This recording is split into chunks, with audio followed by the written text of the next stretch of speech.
those that don't know me, I'm Liam Campbell. I'm a director, honoured to be director at the Mellon Centre for Migration Studies. And it's just brilliant to have the Ulster American Heritage Symposium here. And I will say more later, but I can't thank you enough for the turnout and for people that have come from far and near, from the west coast of Ireland, west coast of America, east coast of America, middle America. Thank you so much. My colleague, Dr. Paddy Fitzgerald, I think took more a gamble than me. Initially, we thought about doing this hybrid and just have it online. And Paddy doesn't really like technology that much. Anybody that knows him quite well, we had a rather IT emergency this morning. So Paddy said it's good to have people together, and it really is. It's a lovely gathering. Our youngest daughter did her final A-level exam today, the last of 4 off her plate. She did biology, and I was thinking about this. Tomorrow is Baltina. It's midsummer's summer solstice, and I was thinking about, the whole idea of looking back and looking forward, and where she goes in her life. We've archaeologists here, the Janus head.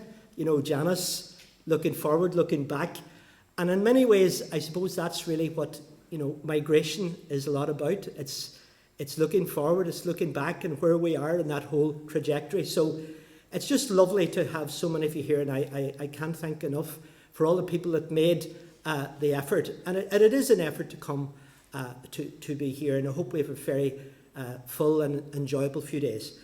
So without further ado, I would like to ask our chair of the Scotch-Irish Trust of Ulster, John Gilmore, who has been at a lot of these, a lot more than me. I have total imposter syndrome. I've never been to many of them.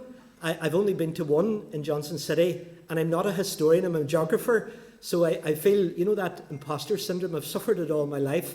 But I'd like to ask John to come forward just to open the proceedings. Thank you.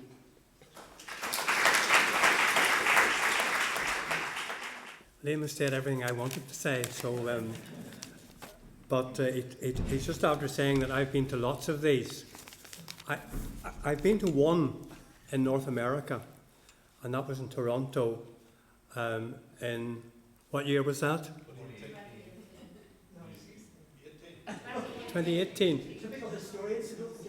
Yeah, it was 2018, and I'd never been to all the other wonderful places like Johnson City and Cullowhee in North Carolina. Has anyone ever been there? And also to Boone. I'll say a little bit about that in a moment, but you are so welcome to the 24th Ulster American Heritage Symposium. It's been 8 years, believe it or not, since it was held in the Mellon Centre for Migration Studies. We've certainly missed you, both collectively and individually. So thank you to everyone who's made the long journey to be here in person. The conference in Tennessee was wonderful. It was very well organised by Ron Roach and Janet McMurran. But there's nothing like seeing you in person and appearing in person at this conference. It's especially pleasing to welcome the return of a number of stalwarts of the symposium who have remained faithful to it over many years. They've delivered excellent papers and been prolific in their scholarship on the Ulster American theme. Peter Gilmore, Christine Keneally, Marianne Wojcik, Mark McGowan, Patrick Ireland. I've started this, and it's a big mistake to start listing people. I also include our exceptional scholars from this side of the Atlantic, Lindy Lunny, who was at the first ever conference. We were the only two, well, there was one other who was there in 1976. The governing body of the Mellon Centre for Migration Studies, as Liam has said, is the Scotch-Irish Trust of Ulster, and we're joined this evening by a number of our trustees. Perhaps you would raise your hand. I was supposed to have 4, but we've only now got 2. Alan McFarland and David Moore. Dame Geraldine Keegan was supposed to be here, and Dr. Phil Mowat, who a few of you probably remember, but he's got car problems this evening. But we extend a very warm welcome to our trustees and thank the Trust for its generous sponsorship of this event. Maybe we should give them a wee round of applause. That's me as well. But I reserve a very special welcome this evening for Dr. Dennis McNeice, the first full-time director of the Ulster American Folk Park. Dennis was the first full-time director. I was the second full-time director and the last full-time director of the Ulster American Folk Park. The whole management structure has changed ever after. Dennis actually participated in the symposium in its early days, 1978 in Cullowhee, University of Western Carolina, and Boone in 1982, the Appalachian State University. Raise your hand, Dennis, so everything. There we are.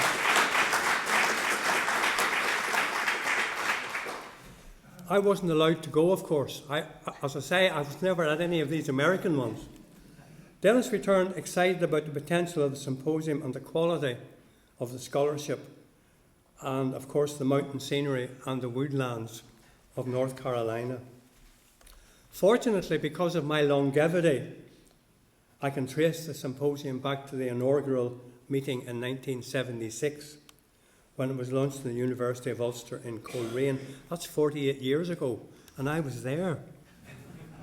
1976 was the bicentennial of American independence, and the symposium was one of the high-profile events held in Northern Ireland to mark the historic connection between Ulster and the USA. The other, of course, was the opening of a new museum, the Ulster American Folk Park. 48 years later, both the symposium and the folk park have survived and are going strong. There's been no sign of flagging of interest, scholarship or creativity on the part of either. And we're looking forward to 2026, when we will celebrate the 50th anniversary of both the folk park and the symposium. I never had any problem with sesquicentenary, which was the 150th anniversary, or the bicentennial, which was the 200th anniversary. What is a linguistic term for 250th anniversary? Well, I looked it up. Semi-quincentennial, bisesquicentennial, or sestercentennial. But I'll push all that out of the way. We're looking ahead to the 50th anniversary of the symposium, and at this conference we should devote a little bit of time to the venue. I suppose it's a turn of North America, USA or Canada, to the venue and the theme. We might also think about how we would synchronise it with the 50th anniversary of the folk park in June, July of 2026. The Ulster American Symposium was the inspiration of our group of senior academics. Their names may be unfamiliar to most of you nowadays, but I will mention them as a tribute to our founding fathers. Dr. Alan Burgess, who was the President or Vice Chancellor of the University of Ulster, Professor Frank Liliev, Provost of Magee College, Dr. Steve Ickringill, and they were on this side of the Atlantic, but Professor Jim Stewart, himself an immigrant from Ulster, who was then based in the University of North Carolina at Asheville. Their aims very broadly were to further research, teaching and publication of a diverse range of topics which were relevant to the historic connections between Ulster and America. When I look at the titles of this year's papers, I'm confident that we have not deviated from those early objectives.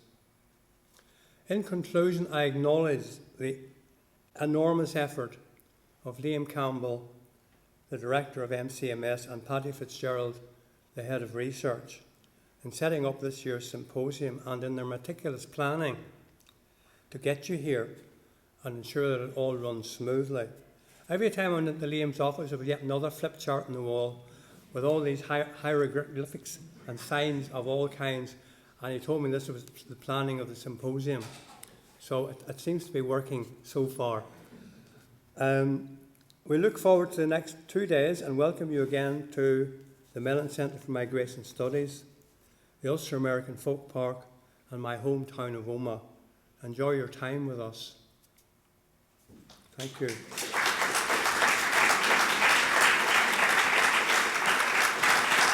It's now my very pleasant duty to introduce to you Dr. Mark McGowan from the University of Toronto, who's going to speak about a new publication by Christine Keneally. This is not the cover of the book. It's my great pleasure to be here this evening in a number of capacities. In 2018, we hosted the symposium in Toronto. It was the first time it had ever been held in Canada, and I do apologize to my American colleagues who were somewhat puzzled by the symposium moving northward to Canada, and understanding full well that Ulster migration to Canada was enormously significant, particularly in my home province of Ontario, and certainly in the foundations of several of the colleges of the University of Toronto, which is my employer at the present time. So I'm very grateful to Paddy and to Liam for inviting me back. I guess that must have been that 2018 was a bit of a success in Toronto. We're very pleased by that, and it's great to be back in Omagh. So my task this evening is just to introduce to you a book which is really part of a trilogy that has come out of the Great Hunger Institute at Quinnipiac University, co-published by Cork University Press. 3 of these volumes have been identifying the untold and unsung heroes of the Irish famine right across all 32 counties. And Paddy is holding up... Mark's beautiful assistant will now demonstrate Volume 1. Yes, Vanna here has now presented Volume 1, Heroes, and then there were more heroes, and this is further heroes of the Great Famine. And I think what Christine and editor Jerry Moran in this particular volume have tried to do is again bring to the light of day the stories of individuals and of groups that had made a significant effort in either monetarily or through food donation or through a number of other projects to relieve the distress in Ireland between 1846 and 1852. So in this particular volume, we will be treated to essays on Lord Bentinck, for example, and his railway program. Anthony Russell, who's here tonight, has written an essay on Lady Londonderry, and despite the work of her husband to the contrary, Lady Londonderry was really quite diligent about serving those who were on her tenancies. Interestingly enough, the lead editor, Christine Keneally, has written on Alexis Soyer, who was responsible as the French chef for preparing the famous soup of the famine, and who had great compassion in the process of doing that. There's also a section that is really appearing for the first time, and I think this is significant, not because I contributed to it, but because of the new evidence that has been brought to light within the last 18 months.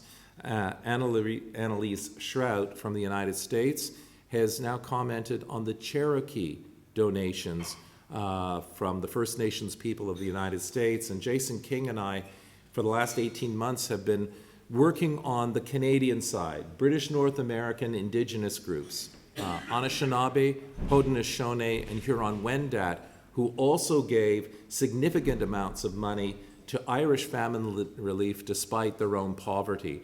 And those are included within these books. And unlike in the American cases where you don't have significant documentary evidence from these Indigenous peoples, in Canada you actually have the letters that were sent to the Indian Affairs agent in Upper Canada and to the various bishops in Lower Canada, now the province of Quebec, attesting to why these impoverished and in many ways oppressed Indigenous peoples through the colonial project felt it imperative that these people, their brethren under the crown, be fed. And I think these essays provide a very significant window into understanding the famine in a very different way. So I think this book is very significant. I wish we had copies tonight, but because of circumstances beyond our control, they have not come in from Galway. But I know Christine and Jerry would be very grateful if you took a look at this volume, either buying it online or looking at Cork University Press, wherever their products are sold, and really giving yourself a different perspective into famine studies. We've certainly focused a great deal over the last 25 years on essentially what happens in Ireland, what happens in the diaspora, whether it's the United States, Canada, other parts of the United Kingdom or Australia. But I think what we now are beginning to understand through Christine's work initially is the rest of the world, from the Sultan of the Ottoman Empire to Tom Thumb, and now to the indigenous peoples of North America, in recognizing in Ireland a problem that needed to be resolved, not necessarily by governments, but from the hands and efforts of those who felt great empathy and sympathy towards what the indigenous peoples called their starving and distressed white brethren. So this is well worth the look, and I thank you for your time tonight. Thank you to the organizers for giving us this opportunity to promote the book.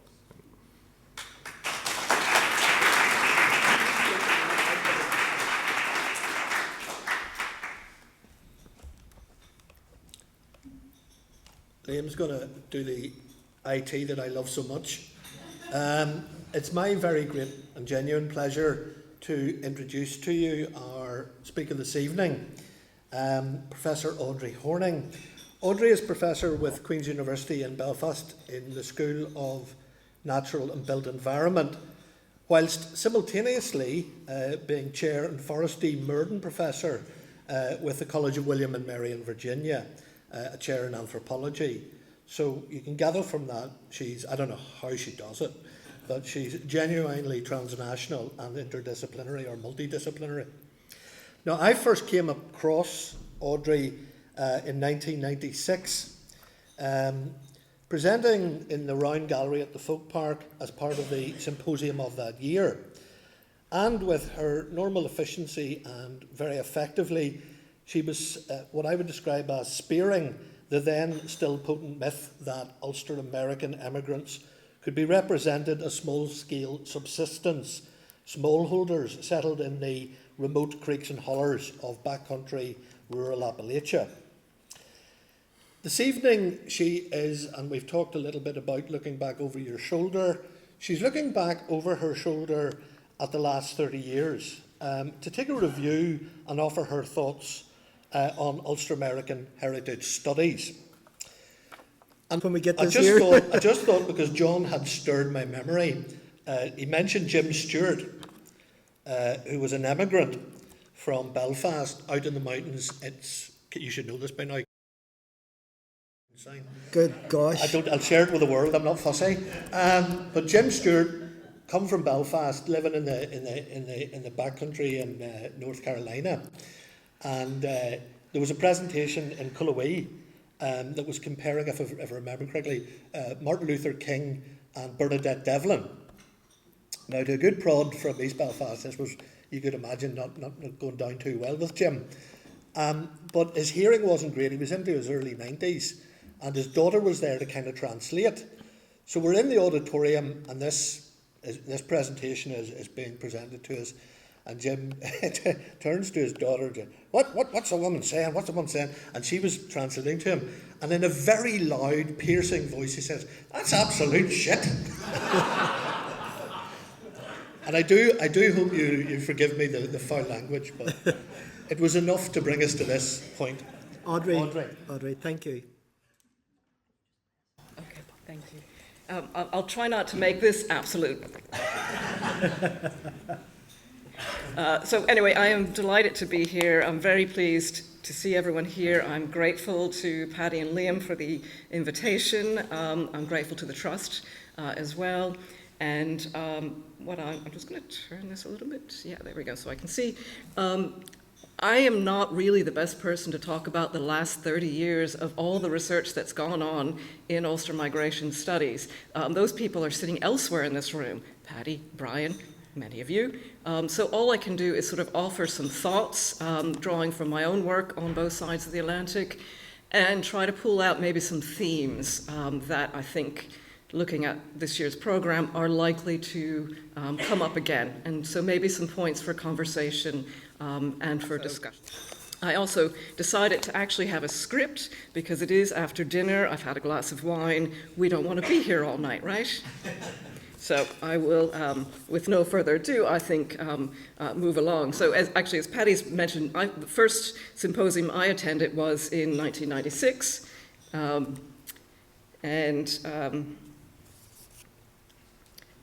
I've no photo from 1996, but I do offer these time capsules so you can see, contrary to what Paddy said to me the other day, none of us have gotten any older looking.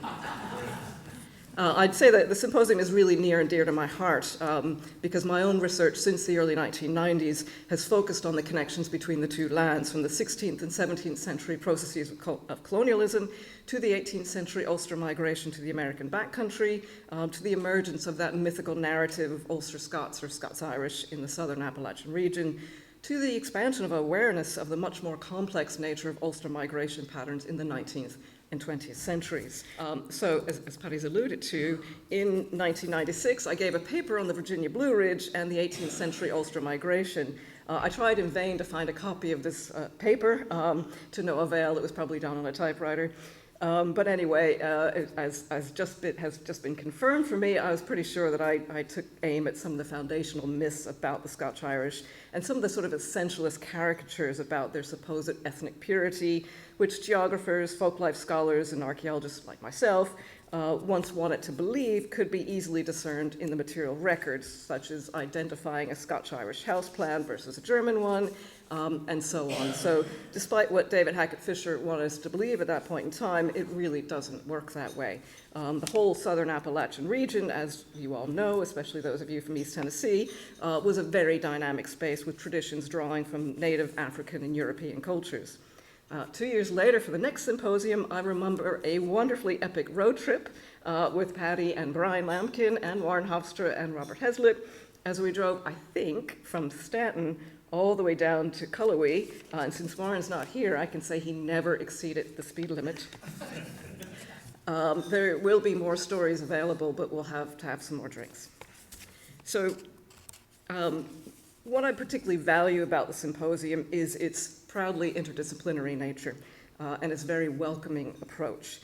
In the world of academia, interdisciplinarity is highly valued in theory, but not so often in practice, as institutional structures and disciplinary anxieties often get in the way of good intentions. The symposium, on the other hand, is a place where anyone is welcome. Family historians, poets, crusty academics, talented musicians, even archaeologists. And that diversity is definitely reflected in this year's program as well, and I'm looking forward to listening and learning and discussing. So, when the symposium started back in 1976, it was pretty clearly focused on one migration story, that of the 18th century Ulster Scots Presbyterians, a significant wave of migration traditionally viewed as having begun in 1718 and carrying on until 1775, numbering around 100,000 individuals. And that story was still the primary focus of the symposium when I started attending. An unsurprising focus, given the interesting nature of the topic, given the history of the Mellon family, the interests of the Scotch-Irish Trust, but also the political value of highlighting successful Ulster migrants and the path of notable descendants into the American White House. And please don't get me wrong, because there is much to celebrate about this group of migrants who demographically contributed a significant portion of Irish ancestry to contemporary Irish America. But a celebratory story of successful Protestant Ulster Scot migrant is, of course, also an exclusionary story, neither accurate to the full chronological scope of the Ulster and American connections, nor attentive to the diversity of the movement, nor particularly critical at times of how these migrants actually conducted themselves when they got wherever they were going. So I think that more recent research has really aimed to problematize and contextualize this migration story. And this includes publications that have drawn upon scholarship first presented at Ulster American Heritage Symposia, like Blethyn and Wood's edited volume, Ulster North America, Warren Hofstra's Ulster to America, the Scots-Irish Migration Experience. And Warren, in particular, has been attentive to the complex relationships between incoming Ulster migrants, native peoples, African descendants, and other European immigrants in the Shenandoah Valley, as Marianne Wojcik has been for Pennsylvania. Brian Lampkin and Paddy Fitzgerald have worked successfully to deepen our understanding of the Ulster migration, noting that significant numbers left Ulster before the close of the 17th century, just as many Scots were entering Ulster. These numbers include an estimated 1,000 who made their way to the Maryland colony and what is today New Jersey, while Penn's New Pennsylvania colony attracted significant numbers of Irish Quakers and at least 200 from County Armagh. Penn, by the way, spent quality time at Ulster as a young military man, participating in the quelling of a 1666 soldiers' mutiny in Carrickfergus. This is before he became a Quaker, so I think we can call him part of the Ulster American story. Recent books like Benjamin Bankhurst's Ulster Presbyterians in the Scotch-Irish Diaspora, Patrick Griffin's The People with No Name, and Judy Ridner's The Scots-Irish of Early Pennsylvania also highlight the variability in the Ulster-Scots migration story. Bankhurst considers the role of migration as a life strategy for Ulster Presbyterians who benefited from networks fostered through chain migration. Griffin focused upon the wider Atlantic and imperial significance of the movement, while still working within that 1718 to 1775 traditional framework. While Ridner does not shy away from addressing the darker side of Ulster Scots' success in Pennsylvania, ending her book with a sobering consideration of the racist violence perpetrated by Philadelphia's Scotch-Irish community. And that touches on a key theme in understanding the experience of all Irish immigrants to the Americas, which is whiteness. And I'll return to that in a bit. Both Griffin and Ridner are concerned with the intentional politically expedient construction of a Scotch-Irish identity for a disparate group of people who, in reality, are very difficult to classify because of their mobility and their connections to Scotland, Ireland, and England. Identities, as I think we know very well, gain their strength when they're in opposition to another identity.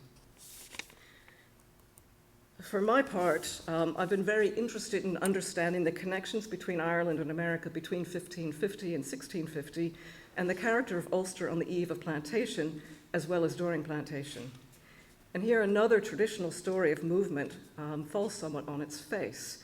The idea that somehow the entire Gaelic population of the north of Ireland was displaced and replaced shortly after the launch of the Ulster Plantation in 1609. It simply didn't happen.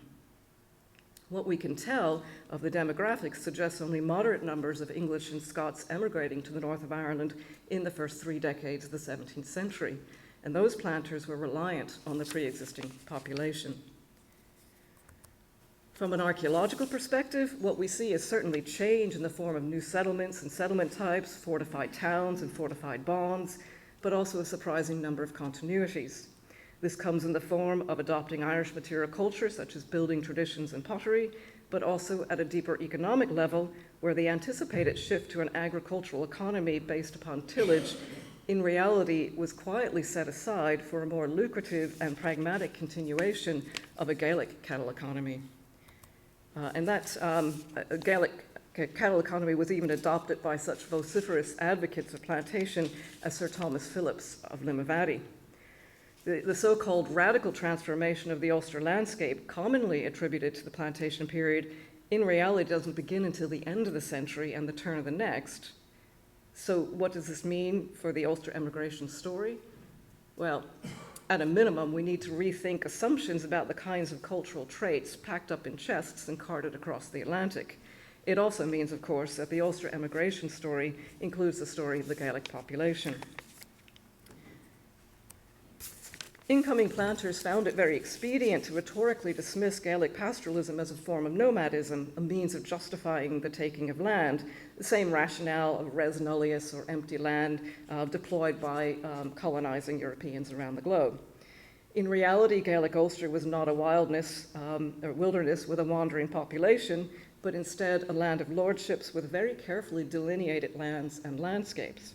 Elizabeth Fitzpatrick has given us a template for how to identify divisions within a lordship to include the Loch Tay lands associated with hereditary service families, as well as lands attached to learned families. At the lower end of the social order, however, Gaelic kerns and churls did not benefit from hereditary emplacement, and were therefore freer to move around in search of a better position in another lordship, what Ken Nichols once described as their ability to vote with their feet. And that notion of voting with one's feet, I want to think a little bit more broadly now about how we actually understand and theorize migration and mobility. And last autumn, and some of the academics in the room may have had this experience, but I had to unexpectedly take over a colleague's class when she went off sick.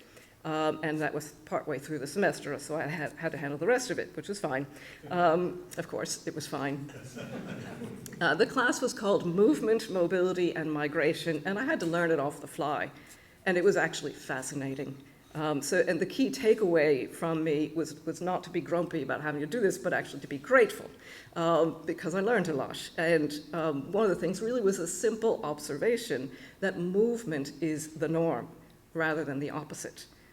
The anthropologist Lisa Malky writes about a sedentarist metaphysics that characterizes a common Western worldview, which assumes that stasis is the norm and movement a deviation from the norm. But human populations have always been on the move. The notion of being in the same place for any truly great length of time is more abnormal. And we work so hard to try to find the ultimate roots for a person or a community or a trait, but really, where would it be?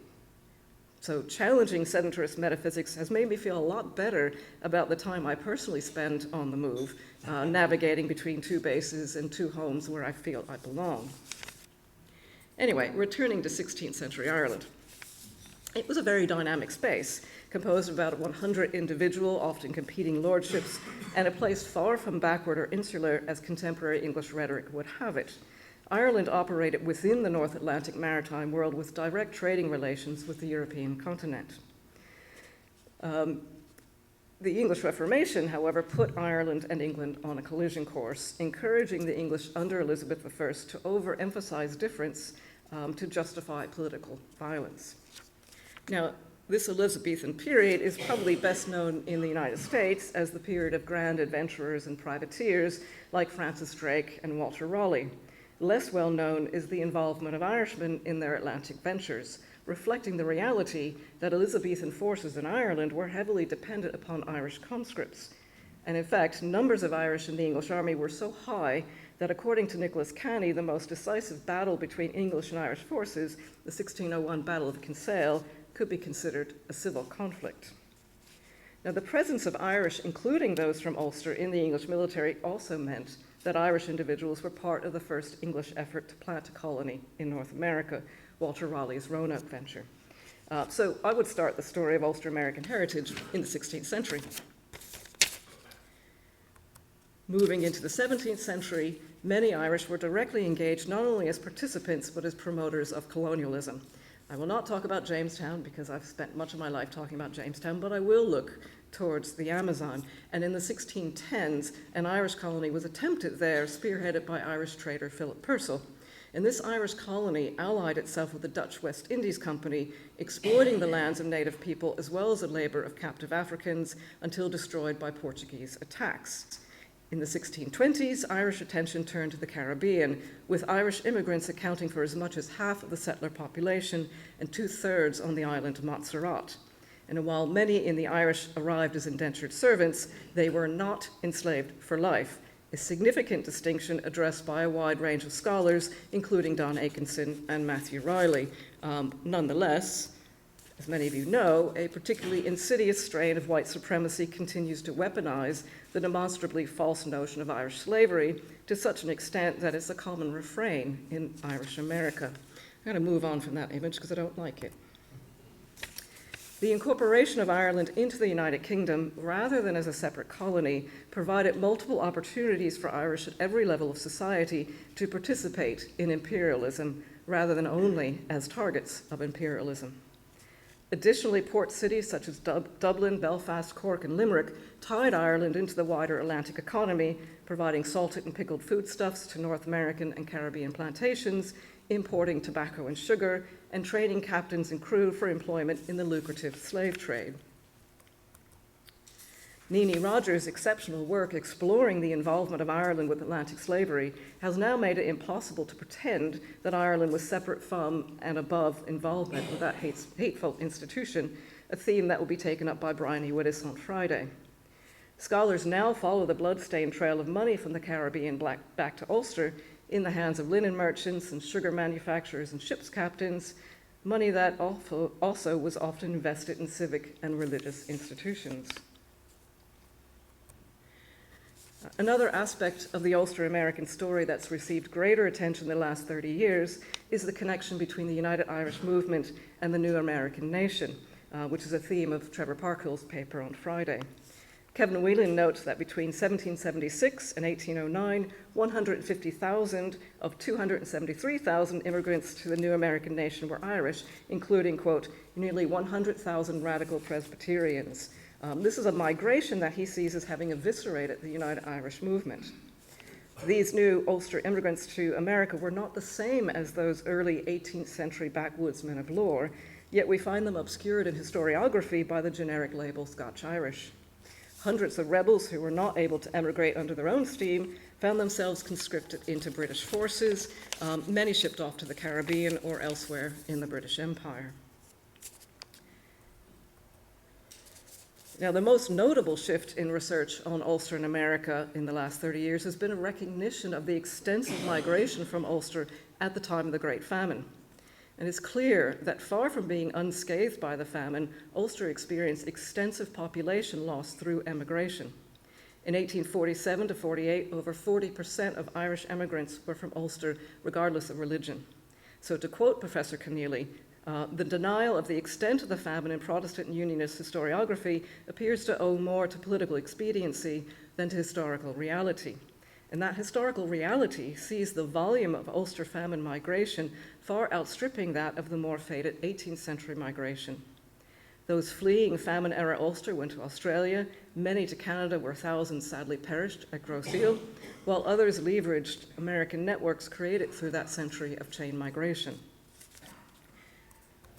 And it's also undeniable that Irish, Protestant, and Catholic alike, fleeing the famine, were subjected to prejudice and discrimination in American urban settings, experiencing poor quality housing and access only to menial and servile labor. Their experiences still shore up understandings of Irish American identity today and have often been viewed through the lens of racialization.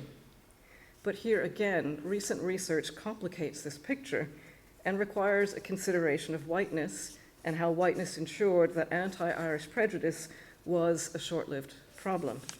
So here I want to actually go to Lowell, Massachusetts for an illustration of how this sort of worked. Lowell is New England's earliest industrial city, and the canals that powered the textile mills built here were first constructed by Irish laborers in the 1820s and 1830s, led by County Tyrone immigrant and entrepreneur Hugh Comiskey, who has been studied by my colleague, Queen's colleague Colm Donnelly. Comiskey was part of another overlooked Ulster American story, that of Catholic immigrants who made their way to America, establishing successful lives before the famine. Despite initial hardships, Lowell's Irish became a significant political force, leveraging whiteness, religion, residential clustering, voluntary associations, and an overall strong sense of community that persists to this day.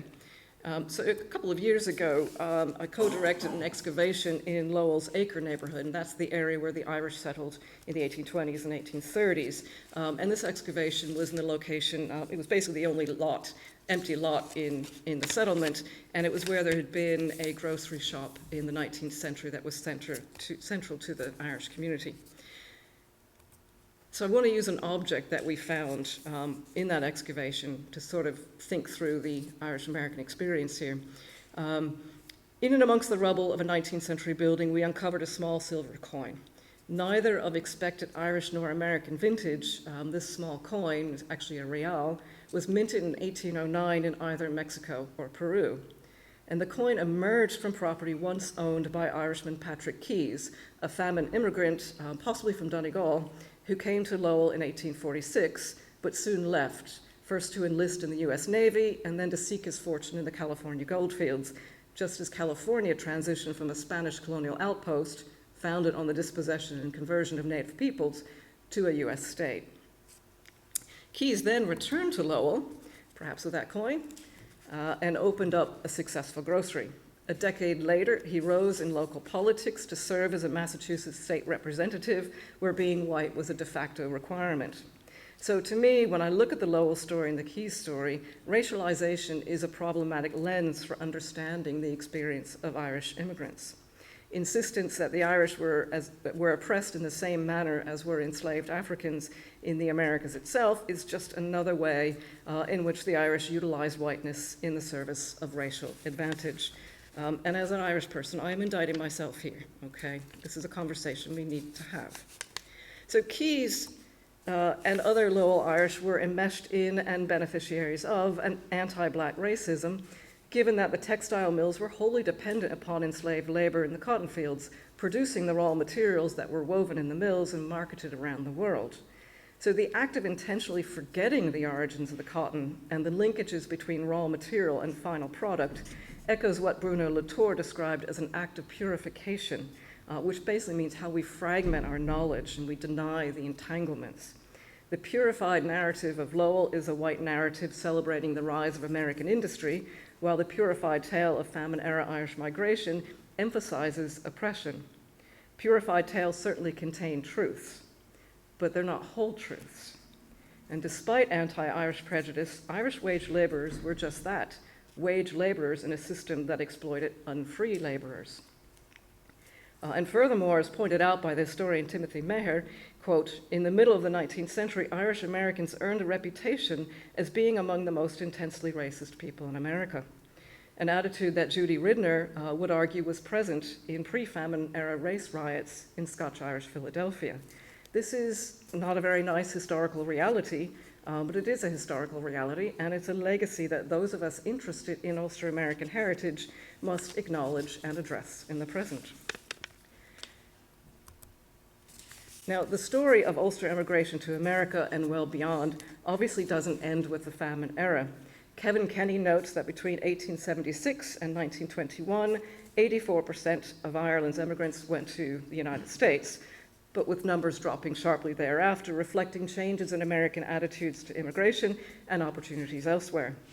From a purely personal perspective, as the granddaughter of two Donegal immigrants to Philadelphia, I am interested in that lesser explored 20th century migration and also processes of return migration, an aspect of the Irish-American story that is often discounted. In my own experience, I've witnessed not only return migration, but another seldom discussed reality that moving to the US didn't always pan out for everyone, and sometimes the return home was ultimately the better plan. So I know I have not done justice, or perhaps even any justice, to the breadth and depth of 30 years of scholarship, but I hope that I provide at least some food for thought as we learn more from each other over the next few days, and as we consciously challenge and dissect purified narratives about Ulster, Ireland, America, and the world beyond, while always questioning sedentarist metaphysics. Thank you very much.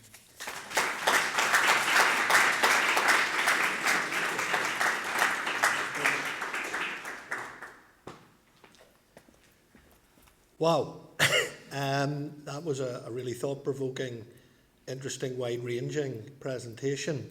I think it'll link into, no doubt, a lot of what we discuss over the next 2 days. But we've considered that rather than take questions, we'll not subject Audrey to that. But I know that all of you will be thinking about what you've heard, and as I say, it will feed into the rest of the proceedings.